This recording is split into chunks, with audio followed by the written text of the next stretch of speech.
Hi, welcome to On the Daily, a podcast about finding the acoustic you.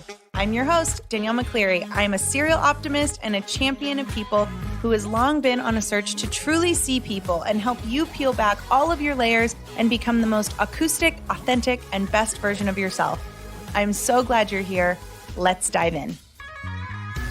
Hi, everybody. Welcome to the show. I'm really excited that you're here. We are in March, which is crazy because where has 2021 gone? It feels like it's already been a year all on its own.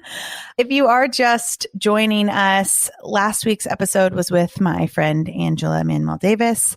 She is a master trainer. She is a Nike athlete. She's a mom. She is a motivational speaker. She is a business entrepreneur, brilliant business entrepreneur, and just like an overall amazing human. And our conversation was incredible. So if you are just joining the podcast, go back and listen to that episode, as well as, the last couple of months of episodes we got.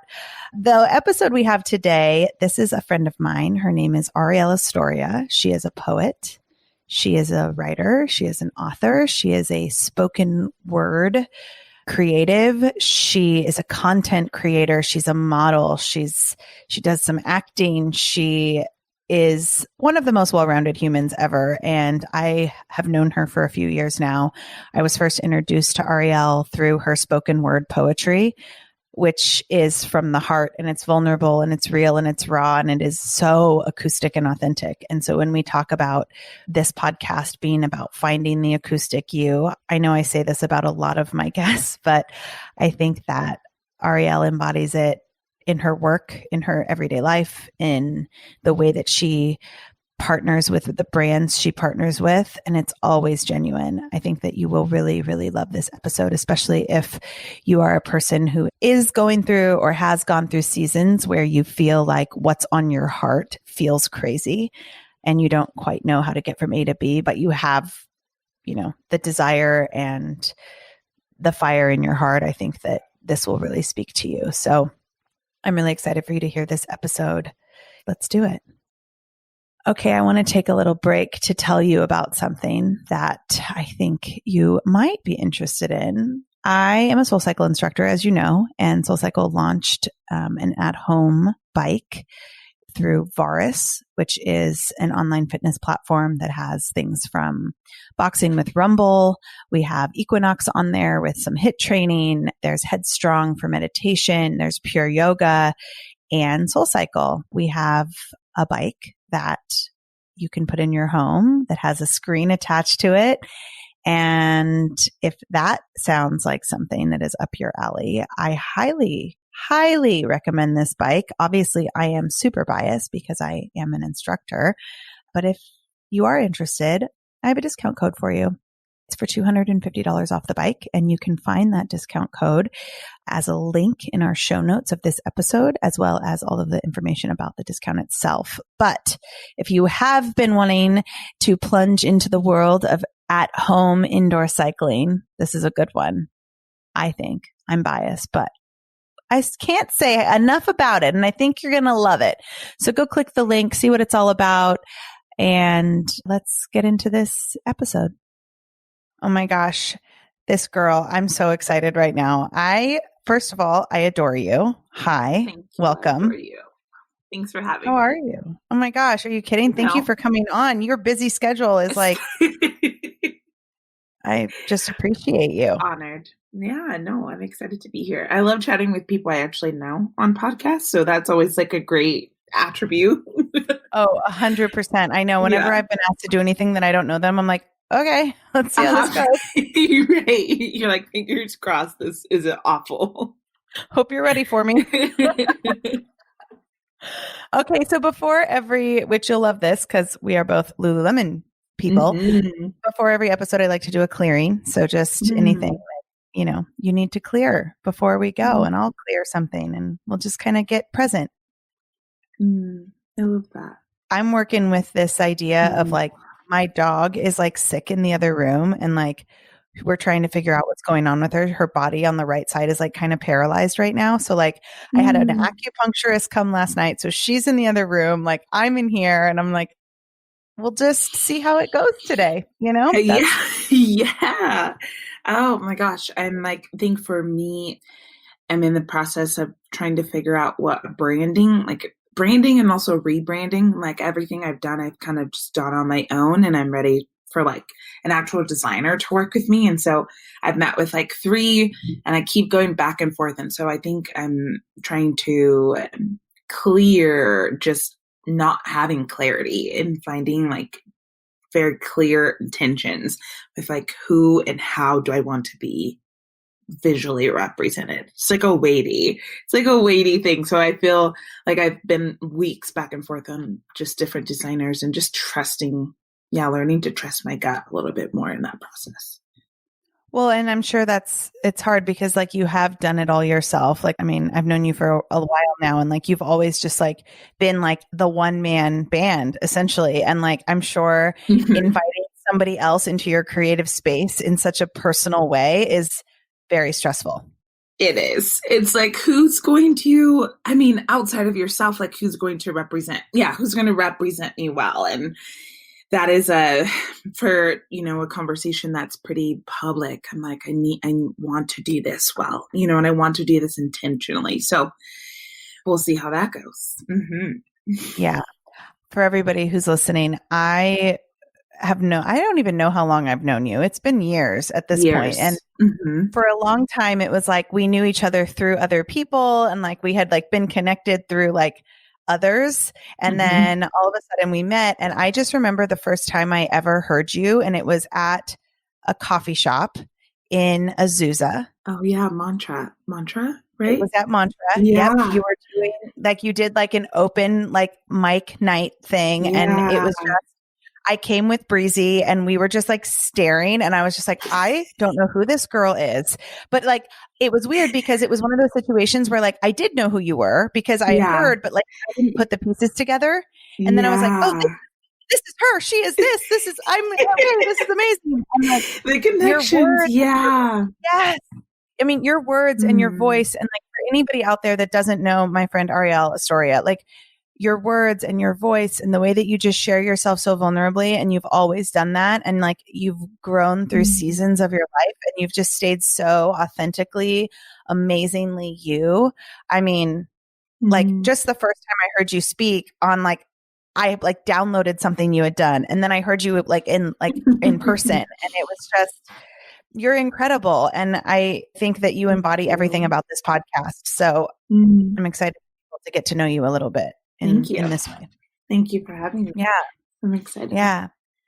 So tell me about like, what are you up to right now? Like, I know you said you're rebranding. I want to like go all the way back and like, talk about the journey, but like, where's Arielle right now in this moment? Like, how are you? What are you doing? What are you up to?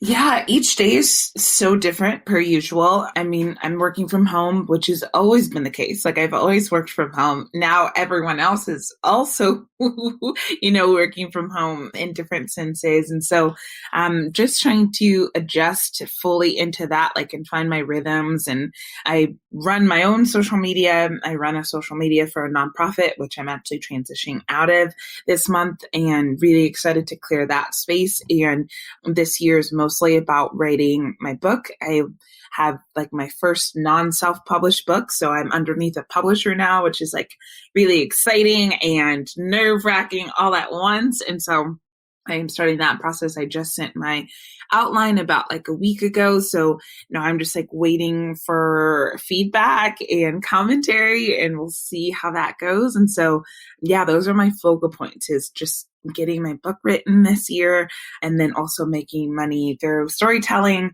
either that's with brands or with poetry or virtual events that are a big thing now. And yeah, but each day looks different. It could be a casting, could be submitting, a video in for a conference. It could be doing a podcast like this, or working on meetings or things like that with people. And so, yeah, it's very full season. It definitely is not without right now. It's a very full season in a lot of different ways, which has been exciting, I think. Yeah. Yeah. I mean, in that, it's like you've come so far, I think. I mean, just watching, like, you used to be like a poet. And that's how I knew you. And now you're like Mhm. you're an author and you're a speaker and you model for Lululemon and you're doing all this amazing like body positivity stuff. Like, and now you're writing a book and you have a publisher. Like, what's that journey been like? I mean, what was it like? What was the moment in Oh your my life goodness. you remember, being like, I'm going to use my voice? Like, where did that start? How far back? I mean, it started as a kid. Like my desires as a kid was like, I'm going to be a teacher.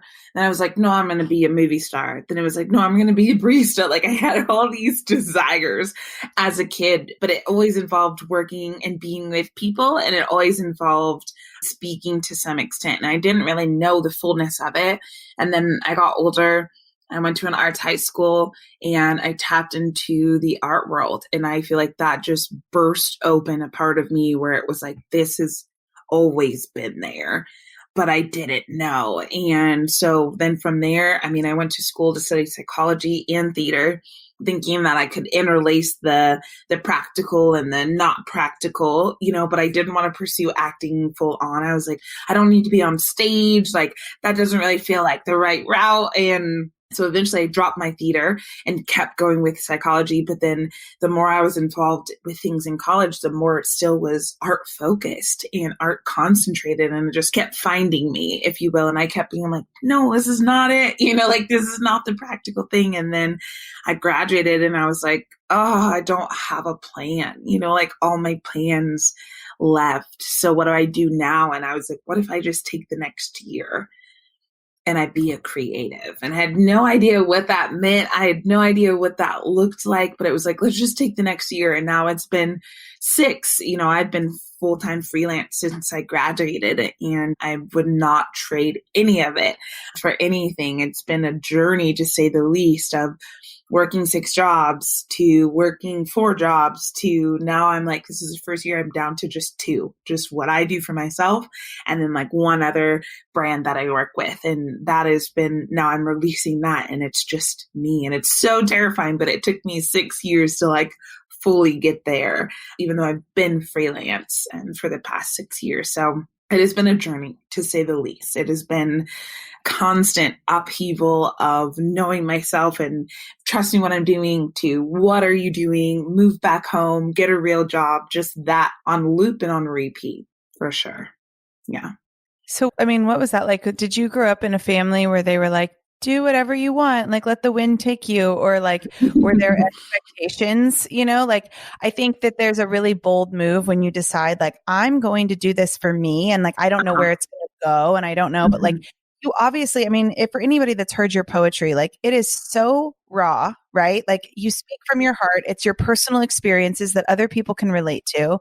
But like, I mean, how was that just like growing up and like having so much to say? Like what did you go through to like be able to like put it to paper and then decide like I'm going to just do this? Because that's scary. That's scary for a lot of people. Terrifying. It never stops being terrifying. I mean, I grew up with parents in ministry, so it was half the chase the wind, pursue calling, over career. It was a lot of that. Like we were always around that. But then we all decided to go, me and my siblings, I'm the oldest of 5. We all decided for the most part, well, except for my brother, he's 15. So not him yet for college, but all of the girls. We went to college, we did the things, we got degrees, and we kind of went to our perspective spaces after. But I graduated and was like, psych, mom and dad, like, I'm going to be a poet, And at first they were like, so supportive, so like, okay. And then, when I couldn't pay my bills, when I had to ask for help, my dad was like, what are you doing? Like, you're smart. You have a degree. Like, why are you purposely doing this to yourself? And I was like, I feel crazy 99.9% of the time because I don't know what I'm working towards. I just know I'm supposed to work towards it. And that was all I knew. That was just all the motivation I had. So when I was doing well, though, then my dad really liked being my dadager and tried to get me gigs and things like that. So it was kind of like them being as parents who are like, go and chase and pursue, but also, are you eating? Like, can you put gas in your car? Can you pay rent? And so it was like a valid balance of emotions there, but it was half like pursue the calling, but then also take care of yourself and, their desire for me and for us to be able to take care of ourselves. And I just decided to be the one, who wasn't in a consistent job, who was pursuing the creative things, who was doing all these crazy things to make ends meet. And they were kind of like, I don't think it was expected of me, like as the oldest, the usually responsible, to set the example. And I was just like this wild card for a really, really long time. And so they were kind of like, we don't know what to do with you. We love you. We support you. Are you eating? Have you paid your bills? Do you have money in your account? So it was kind of that balance for sure. Yeah. It's so funny that you say that because I kind of have the similar situation. My dad was like a finance guy, like my whole life, like chief financial officer, like grew up like business, right? My mom was a stay-at-home mom. They were separated when I was like 2. And my dad, like I always was like the one who danced to the beat of my own drum. Like my family was like, well, Danielle's going to do what Danielle's going to do. But then when Danielle actually did what Danielle wanted to do, they were like, okay, like, okay, but what do we do with this here? Yeah, like I went to like a great school. I studied theater and dance. Of course, my dad was like, go into business. And I was like, okay. So like I went into business. And after one semester, I was like, I'm not going into business. That is not happening. And then like not it for me. Right. I like moved to England for 4 years, like left school. My family was like, okay, but like also you got like really good grades. Like you were an IB student, you were an AP student. Like wow. What? So like I totally relate to you saying like, but like there's this, and maybe you can speak to this a little bit because there's like this, when you know that like, I didn't always know how, I didn't always know the how. I was like, I just know that I need to pursue my heart. And I know that I need to pursue the fact that like, I think I'm here to motivate people. I think I'm here to inspire people. And I don't know what that looks like, but I'm just going to keep chasing that. Yeah. Yeah. Like, what's that feeling like? Because I'm sure, like, I mean, myself included, like we all go through those moments where we go, oh God, should I just go back to school? Like, should I just like do what I was going to do? Like, should I just go on a path of normal? So like speak to that a little bit. I mean, you feel insane all the time. Like I said, I would call myself a human tornado. Like I felt like I was over here one moment and I was over here doing this. And it was like none of it, in retrospect, like none of it directly made sense, right? Like none of it felt like it was consistent. I felt all over the place. And being a left and a right brain just operator and orchestrator, I like having consistency. I like having strategy. I like having structure. And there was none of that. So I just felt haphazard all the time. I felt crazy because I didn't directly know what I was working towards. You just like, I don't know. I know I'm supposed to keep running. And I don't know where the end goal is, what the end goal is, if there is even an end goal, if there's a finish line, if there's a crossing over, if I don't know any of that. I just know this is all I'm made to do right now. And that's the only thing I can trust, and I did, I was like, I don't know why I'm working 6 jobs.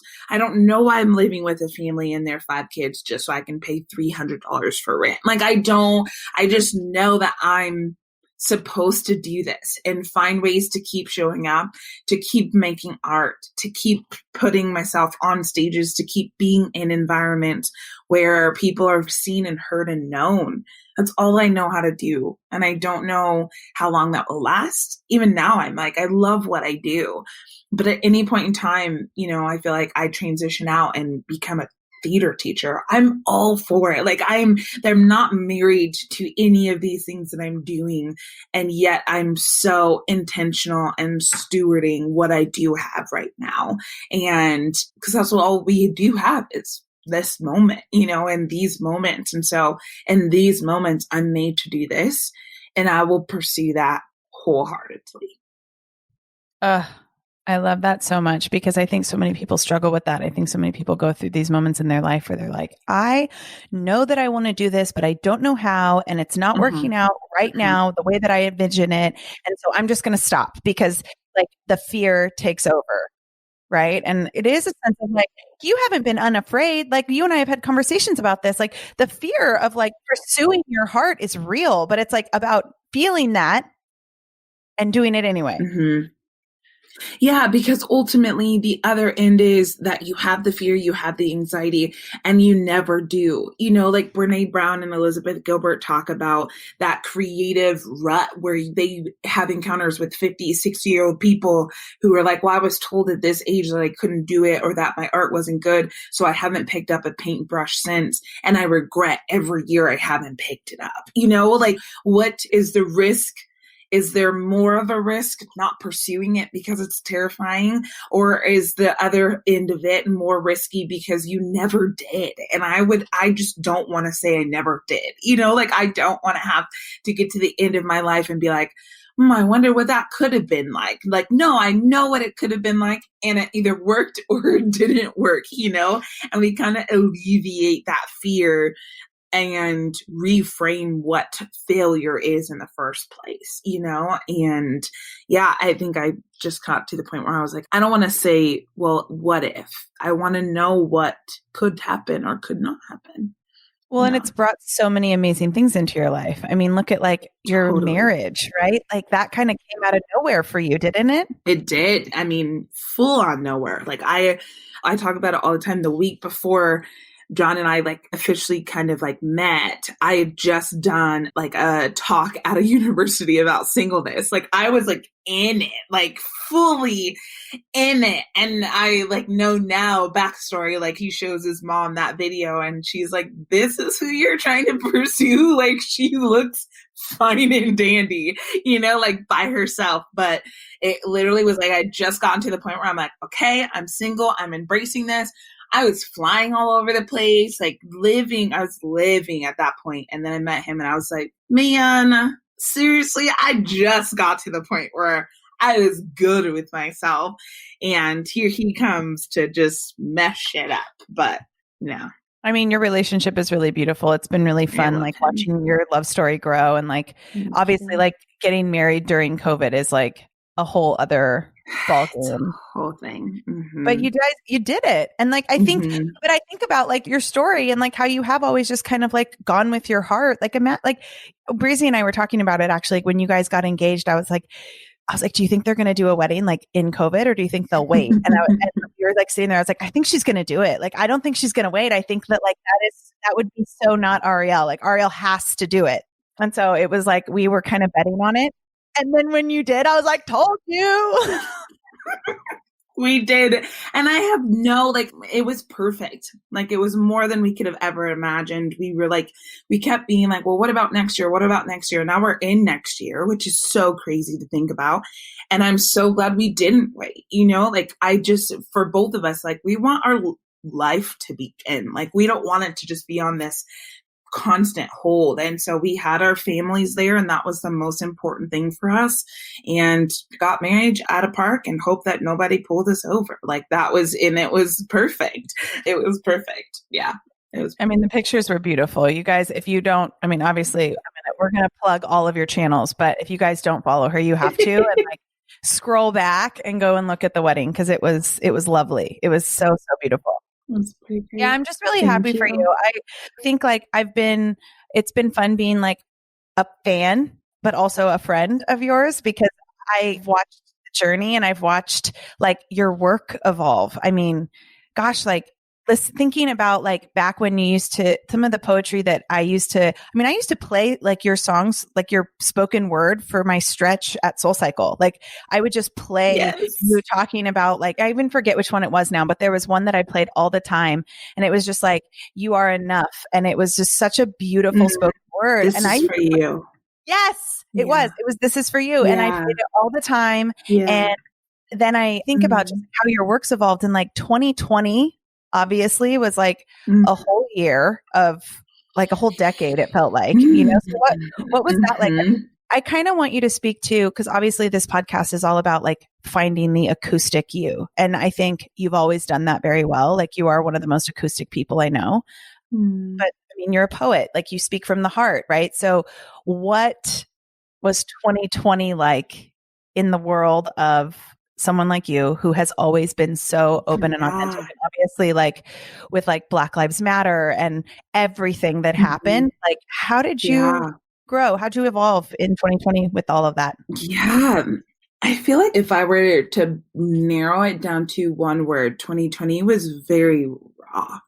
It was a very raw year. It was raw in a sense of it just everything was exposed from the systems in which, Black Lives Matter tries to uproot from our society. It was very raw in a sense of grieving, in a sense of loss, and very in different capacities. It was just a very raw year. I think I've always been an observant person, but I think I became even more so of an observant and introspective person in 2020 because it required a lot of like sitting and listening. And I mean like sitting and listening to plants, sitting and listening while outside in nature, sitting and listening and just less doing.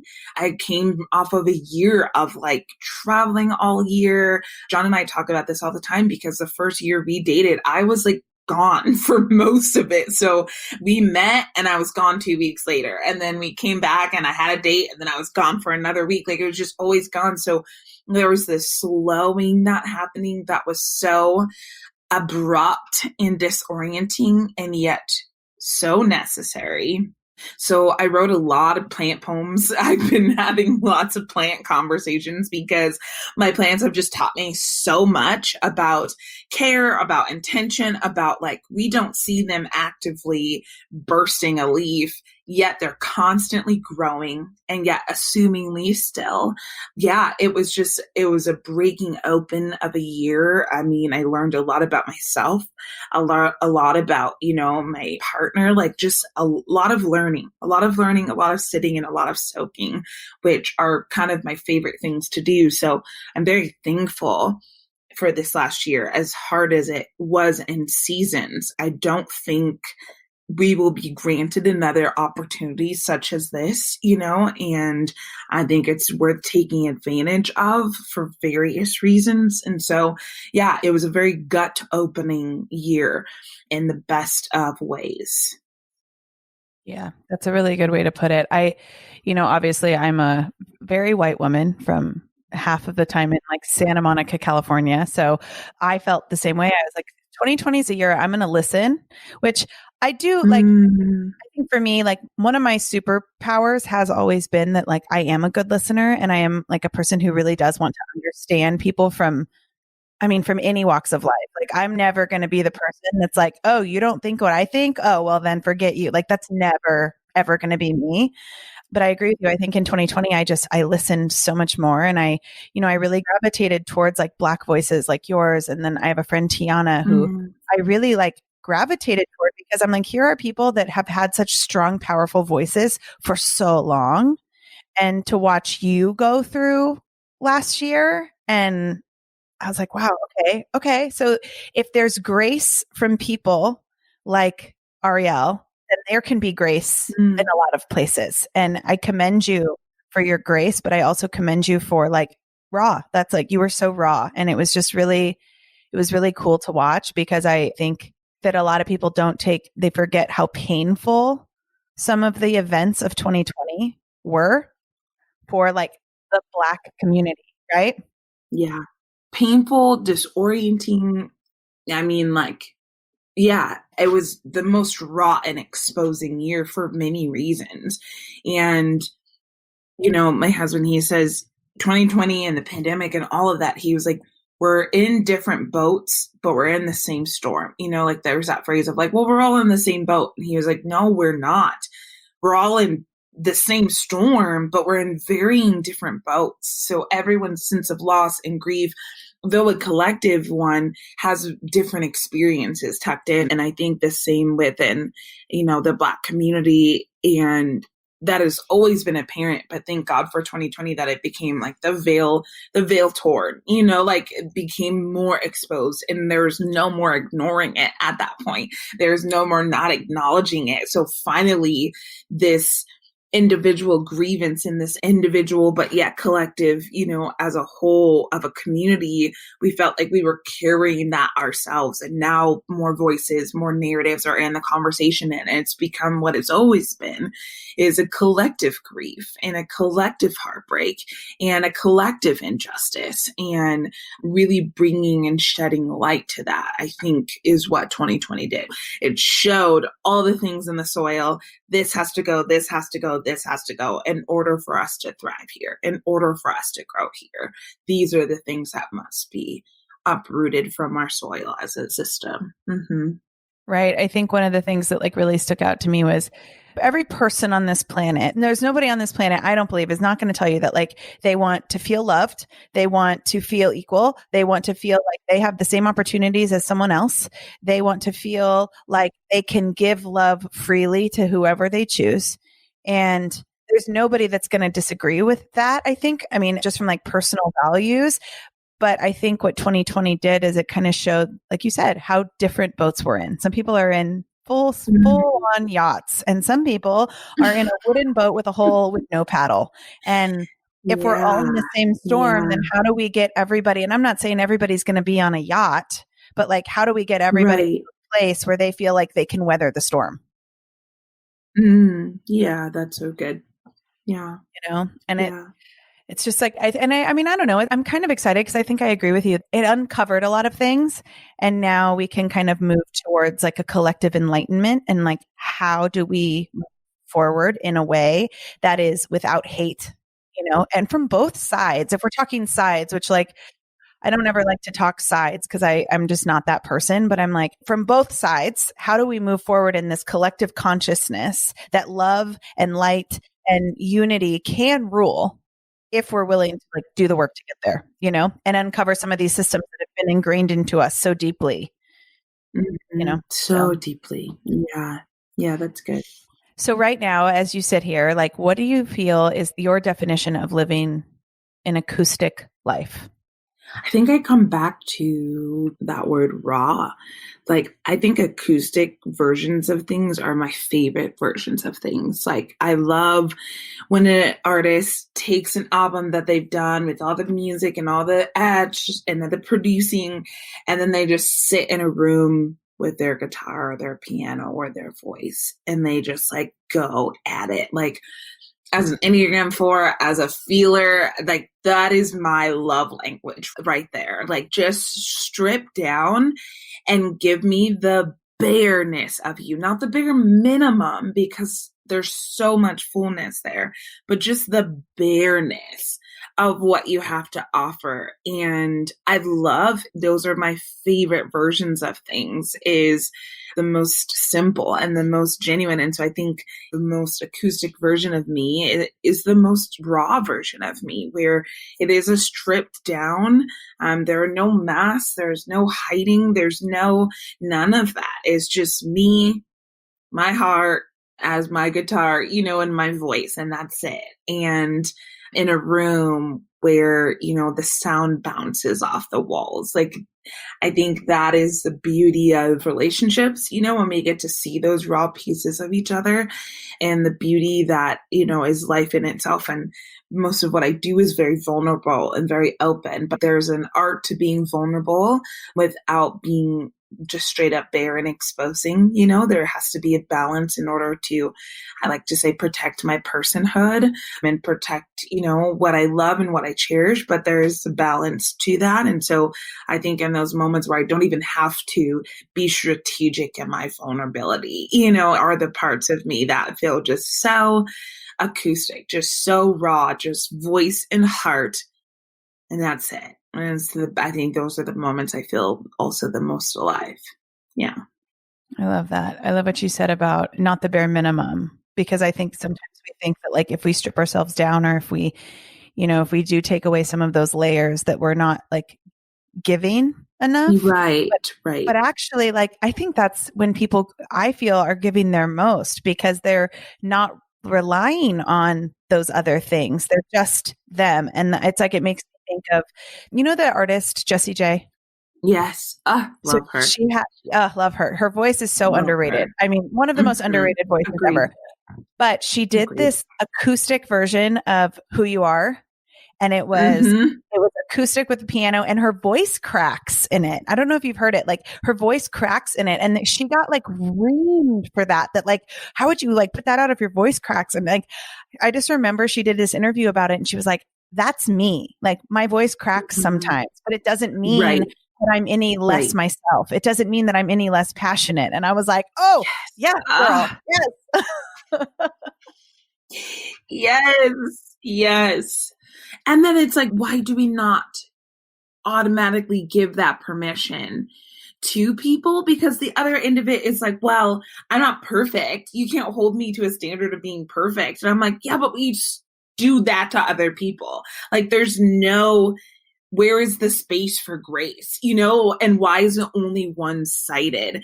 And so really sitting in that space too of just like, why would you want to uphold a standard of other people that you would want bended for yourself, or adjusted for yourself? Like, I want to hear her voice crack. That makes her more human versus a woman who just always hits every note and it's perfect and it's fine. We love her for it, but like, that's it. Yeah. I just like get so fired up when people get like really raw, and I'm like, oh, that's kind of like messy. Like you just got messy. And I'm not just talking about artists. I'm talking about like anybody like who starts a business, who works on a goal, who like starts a relationship. It's like when it gets messy and it's honest, like, it lights me up. And that's like something I'm working on right now. Just like still grieving my dad, losing my dad. Like, especially when you have an online presence, there's this weird like bubble that you feel like, oh my gosh, if I'm like sad, then I'm not gonna, but like, you have to get over that. You have to drop that because honestly, it's the most beautiful part of us, that like soul cracking, Mm-hmm. And the most human parts of us too, like, let's be reminded that is what it means to be human. And when we don't allow the space or grace for ourselves to tap into that, or for other people, then we're ultimately saying you can't be human right now. And that is wild. Like, have you ever felt like that in your life? Did you have like a moment you remember where you kind of remember feeling like, I'm not being true to myself right now? Mm-hmm. Yeah. I mean, I had a season where not everyone wanted me to marry John, and it was really hard to differentiate, well, do I people please here? Do I show up how I've always shown up, which is not rocking the boat, not making people uncomfortable?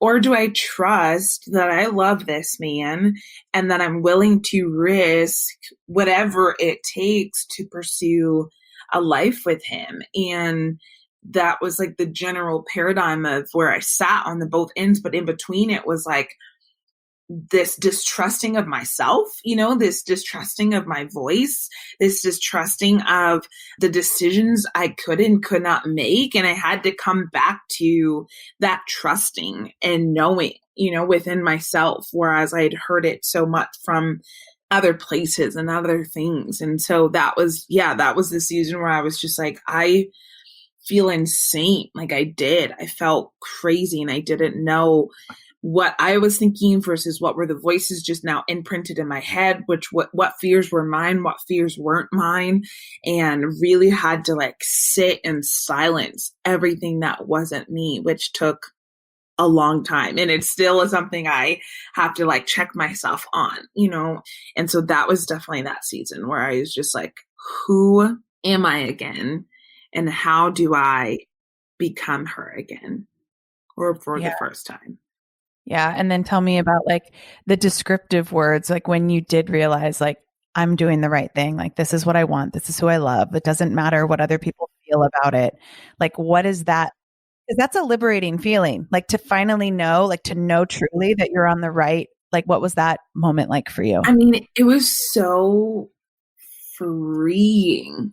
And it was like a freeing and a goodness, a richness that was like, is this allowed? Like once I actually allowed myself to embrace it and to step fully into it, and was like, kind of like looking over my shoulder, like, are people going to fright me? Are people going to try to bring me back? Like, what's going to happen? Once I was in it, and I was like, life can be this good.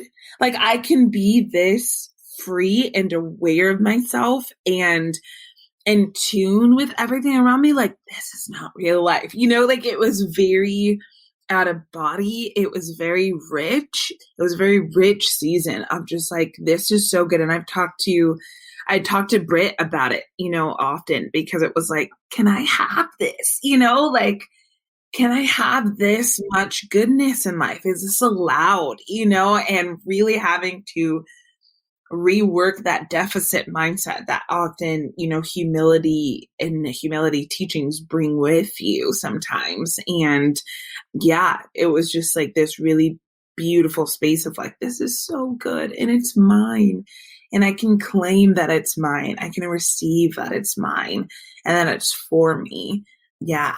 I was going to ask you if you had confided in Beans at all through that process. Mm-hmm. So. Oh, yeah. Always. I confided in her that whole year. I was just like, help, or I'd text her, or they were still here, and I'd go over just like bawling. And yeah, she was the best. She was one of the best resources during that time. Yeah. We're talking about our mutual friend. Her name's Britt Barron. We call her Beans. She actually is going to be a guest on this podcast as well. And her wife, Sammy, is who I confided in when Breezy and I were getting together. I called her and I said, I am going through so much right now, like in my head. Like I just got out of a relationship with my son's dad, who I thought I was going to be with forever. And like, this is very scary. And it wasn't like, the scary part wasn't that I was like falling in love with a woman. Like that was not scary to me. What was scary to me is that I was like potentially like uprooting my life to like switch directions again. And when I thought that I had like found the ground, and then I was like, oh no, Danielle's going to hit him with a plot twist again. Here it comes. Those two, man, Sammy and Britt, like they are so good for that. They are like the little nuggets of resources, just always. Yeah. And they just listen, and they don't even like necessarily give advice. They like ask questions, and then you go, okay, great. So I just answered. Okay. Yeah. Got it. Cool. Great chat. Have a great day. They're like, great. Glad I could help. You're like, same. Yes. Oh, they're the best. Yes. Okay. So if somebody is absolutely listening to this right now and they are saying to themselves like, okay, but like I'm in a season where I feel like I'm going crazy and I feel like I'm going insane. What do you say to that person that is in those shoes? Everyone's been in, but you've been in. Yeah, we've all been in it. And I think in those, I've been like really big on reframing lately. So it's like, what does feeling crazy even mean? Like what does that even look like? Do you feel as though you are going a path that's uncharted and it doesn't make sense to other people? Like, do you feel as though you are, breaking barriers and breaking ceilings that haven't been broken before, and that's really unknown territory? Like, what is crazy even? What does that even mean? What is actually happening? And so the reframing and then coming to terms with what the reframed situation is actually at that point. It's like, oh, no, there's a lot of fear here because I don't have examples of what this is, because I have not seen this be done before, which means you are then in that space. You are the path maker. You are the glass ceiling breaker. You are the spearhead, and others will come thereafter, but you are the example. And my editor said this to me. She was like, she was like, really wanting me to pull out a little bit more vulnerability, and I didn't want to. I was like very afraid to, because I didn't want to step on toes. I didn't want to bring up things that were uncomfortable. And she was like, I know what I'm asking you is really terrifying. Like, I don't fully know if I would do it.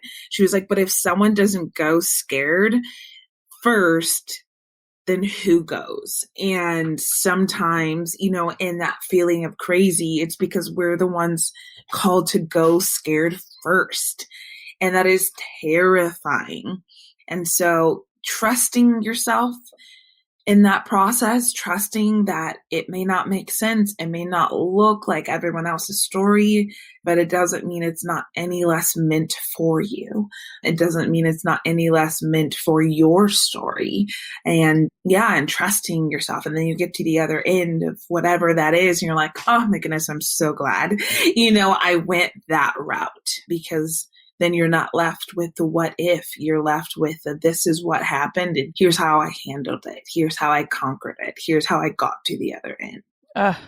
Yes, yes, yes, yes. It's like you got to just know that it's not always going to be this way. You are not always going to feel the way That's that good. you feel. And you just got to trust. Like it's a trust about yourself. Like I tell people all the time, I go, you got to trust yourself as much as the people who love you most in your life trust you. Like you have to. Yeah. Because there are people that will trust you with literally their life. You know, like I have moments where I go, I need to trust myself in this moment the same way that my son trusts me. Like, yeah. Yeah. What are you most proud of right now in this moment in your life? What are you most proud of? Yeah, I think I'm most proud of my mind in this season, of just like how it thinks and how it produces content, how it creates, how, it shows up. I've been trying to be more intentional with just like consistent journaling and reading, and that time has been so precious, and I feel very content and aware of like what I've learned in this season so far. And yeah, just the ability to create words and, like I said earlier, work on my book and just that whole process. And so I think I'm just very grateful for my mind and what it holds. I love that. Okay, so I'm going to play a game with you. I don't know if you've heard any of my episodes so far, but we end with a game. And then I'm going to have you tell everybody where they can find you, listen to you, hear you, see you, like all the things. But first, we're going to play a game.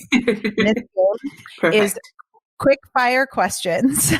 So I ask you a series of questions that I'm literally going to like kind of make up on the spot. And you have 1 minute to get as many of them in as possible. Okay. Ooh, fun. Okay. Great. Wait, when's your birthday? October 1st. Oh, you're a Libra, so this is not going to be the best game you've ever played. Okay, we're ready. Okay. Yep, here we go. Okay. Deciding quickly, not your strong point. Okay, here we go. Okay, are you ready? 1 minute. Mm-hmm. When you were a child, what did you want to be when you grew up? A teacher, superstar, and a barista. Love it. Camping or glamping? Glamping. Do you fall in love easily? Yes, with everything. Favorite cereal? Raisin Bran Crunch with extra crunch. Most nostalgic childhood toy? I was really obsessed with Barney for a long time. So I had this like giant size Barney that was like my size, and I carried around with me like everywhere. I love that. Spicy or sweet? Sweet. Favorite color? Currently, teal. Favorite article of clothing you own? I've worn this cardigan for the past 3 days, so we'll say this one. Favorite shoes you own? My favorite shoes I own. I hate shoes, so anything that's a slip-on is my favorite. And last question, your most perfect date? Most perfect date involves beach, charcuterie, and a sunset. It doesn't matter where, what, in what capacity, just those 3 things. Yes, beach and charcuterie. Okay. Yes. You actually did really well. That was really good. I love questions. I don't know if that's a Libra thing. Like, I don't like competition. I don't like like games where I'm like have to lose, but I do love questions. So yeah. My son's dad is a Libra, and he like that's like always been one of the ways that we communicate the best is because like we can engage in like question conversations. So yeah, it's a Libra thing for sure. Yes. It's a fun one. Yeah.